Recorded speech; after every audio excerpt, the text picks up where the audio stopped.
It's another day in the crypto space where we are still waiting for our SFUSD refund. I've been waiting for 2 months. I know a lot of people have been waiting as well. Let me know down in the comment section below if you did receive your refund. Had you requested one? Let me know if you have received it or if you're still waiting for it, because like I said, I am still waiting for it. And I believe it was on October 30th that they went ahead and made the announcement that it was only going to take a few weeks for everybody to get their refunds. And we've seen the snowball effect that this has had. They now are refunding everyone in their brand new stablecoin, which is SFUSD. We're not going to get into that can of worms because that's just completely separate, and it just makes it a lot harder for people to actually take their SFUSD and cash it out into an actual coin like a BUSD or anything else that you may want that's not SFUSD. You do have to use a centralized exchange, and you do have to go through a few loops to get that money back into your account. Now, they did say that in January you are supposed to be able to convert your SFUSD to something else on their app, so you won't have to go through a centralized exchange. But who knows if we're even going to have our refunds by then. I mean, at this point, 2 weeks is essentially 2 years, and who knows when it's all going to happen. So if we take a look at my refund statement, I mean, I'm still waiting for my 659 BUSD. I probably, like, looking back at this, because the new V2 has been running for a week and a half now, and people have actually gotten paid and they're able to take out their SFUSD. I mean, looking back at this, I probably should have just rolled over and taken the hit and just went ahead with it, because people who are now staked in V2 can literally cash out their rewards as they're going through this. But it doesn't make sense to me how you can go ahead and start this new V2 on Stablefund without having refunded people you would say you would refund. And now it's like they've paused the refunds for some random reason. And it's just, it doesn't make sense to me to continue on with the project. Of course, everybody who rolled over is happy, but everybody who's still waiting for a refund is unhappy, just like me, because we've been told 2 weeks for about 2 months. And it's funny enough, it still says that the refund will be done within 2 weeks. And at this point in time, I just don't really trust anything that's written on this website or anything that's been happening in the Discord. So if we take a look at where these withdrawals and these refunds are coming from, it's coming from this wallet.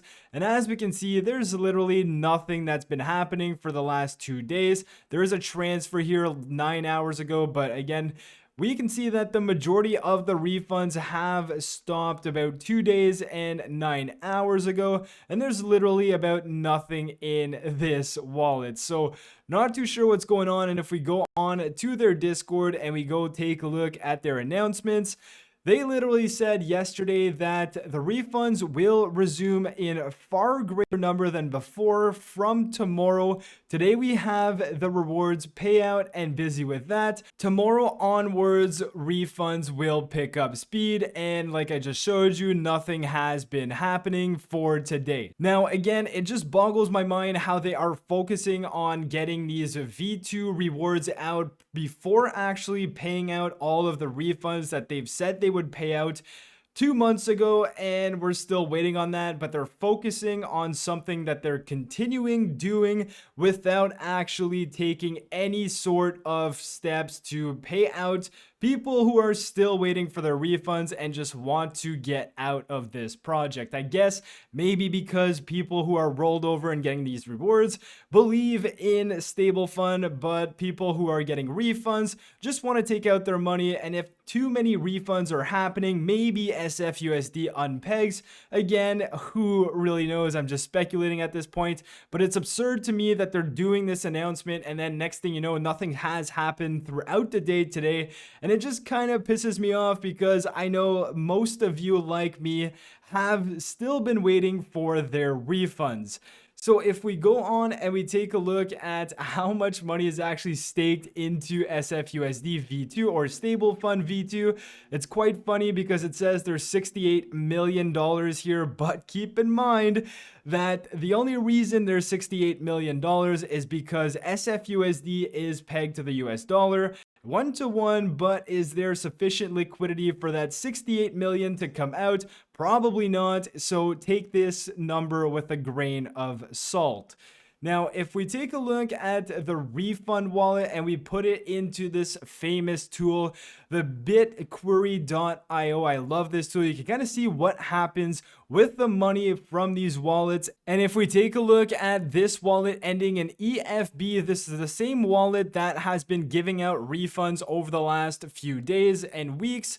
So we can see that this is the same wallet, EFB. Now going back to this, we can see that all of these wallets that are highlighted here have all been given out rewards. This is for the month of December, and it's funny enough because obviously everybody who's getting rewards are basically converging to this wallet here, which ends in 583. And what do you know, this wallet obviously corresponds to a hot wallet from xt.com, which is one of the centralized exchanges that people can use and actually get rid of their SFUSD for another coin that actually has value. So here is their wallet, and it's funny enough too because if you take a look at this one hot wallet, you have $21 million in this EGX coin. Not too sure what this is. Then you have about 1.5 million in SFUSD. But if you take a look at their stable coins, I mean, they only have 1,300 in USDT, and they only have about 671 in DAI. I mean, this is only one of their hot wallets. I'm sure they have more than just one hot wallet, but is this one of the reasons they don't want to go ahead and give out refunds too quickly because they're scared that people are just going to go ahead, swap it out from a centralized exchange and essentially maybe depeg the price of SFUSD? Now, I'm not too sure. Like I said, this is only one wallet and I haven't found these other wallets from this exchange. And keep in mind, we have a few exchanges where we can go and swap SFUSD for another coin. Now, if we take a look at CoinMarketCap and you see the price of SFUSD, it's at 95 cents. I actually made the mistake yesterday. I was like, oh, well, this is great. I mean, 95 cents. Is it going to go down? Is it going to continue depegging? But if you scroll down here, you are going to see the prices on the different markets. So as we can see on these centralized exchanges, they are all relatively around 99 cents, around $1. So that's where you can see the actual price. But the reason CoinMarketCap is showing a 95-cent token price is because of this here on QuickSwap. Someone actually made a pool for USDC and SFUSD. It's quite funny. Probably a lot easier to swap it there, but because there's just no liquidity, there's not going to be any transactions happening here. So if we take a look at this pool, there's literally $238 worth of liquidity. So do not trade this pool. Use one of the centralized exchanges if you are trying to swap SFUSD to something else. But this is basically the reason CoinMarketCap is showing this price. So my mistake, I definitely made the same mistake as many people made yesterday when looking at this, but that is basically the reason behind it. Now, I'm still waiting for my refund, as I've said 20 million times, but let me know what you guys are thinking. What are your thoughts? I'm very curious to see if you guys have gotten your refunds or not. And with all of that being said, maybe we'll get our refunds in the next 2 years. So I hope you guys enjoyed the video. If you did, smash the like button, subscribe to the channel, and I'll catch you guys in my next video. Peace.